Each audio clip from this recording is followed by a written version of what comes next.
انسانوں کی کامیابی کس میں ہے؟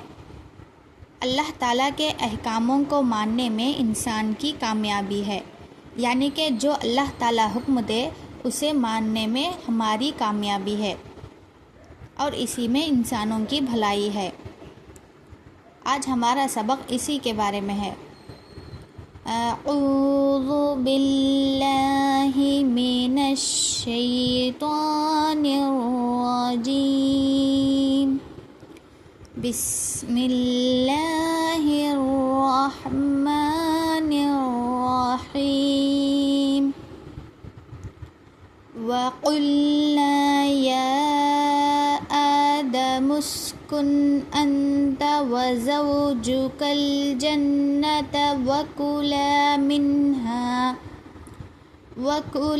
مِنْهَا رَغَدًا حَيْثُ شِئْتُمَا وَلَا تَقْرَبَا هَٰذِهِ الشَّجَرَةَ فَتَكُونَ مِنَ الظَّالِمِينَ۔ اس کا ترجمہ ہے، اور ہم نے کہا اے آدم، تم اور تمہاری بیوی جنت میں رہو اور اس میں جہاں سے چاہو خوشی سے اور فراغی کے ساتھ کھاؤ پیو، لیکن اس درخت کے پاس نہ جانا ورنہ تم دونوں ظالموں میں شامل ہو جاؤ گے۔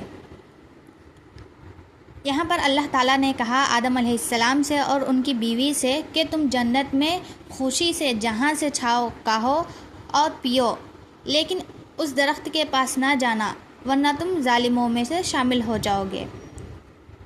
اس آیت کی تفسیر یہ ہے کہ اللہ تعالیٰ نے حضرت آدم علیہ السلام اور حوا کو جنت میں سکونت عطا فرمائی، اور دوسری بات یہ ہے کہ انہیں جنت کی بے شمار نعمتوں سے فائدہ اٹھانے کی اجازت دی، لیکن ایک مخصوص درخت کے قریب جانے سے منع کیا۔ تیسری بات یہ ہے کہ یہ ممانعت آزمائش اور اللہ تعالیٰ کی اطاعت کا امتحان ہے۔ ممانعت یعنی کہ منع کرنا۔ اللہ تعالیٰ نے ان دونوں کو درخت کے پاس جانے سے منع کیا، کیونکہ اللہ تعالیٰ انہیں آزما رہا تھا۔ آزمائش اور اطاعت کا امتحان تھا ان کے لیے، نہ کہ کسی درخت کی ذاتی برائی کی وجہ سے۔ لوگ سمجھ لیتے ہیں کہ اس درخت کے پاس نہ جائے، اس درخت کے پاس نہ جائے، ایسا کچھ نہیں تھا اس میں۔ ان دونوں کے لیے اس میں آزمائش تھی اور اطاعت کی۔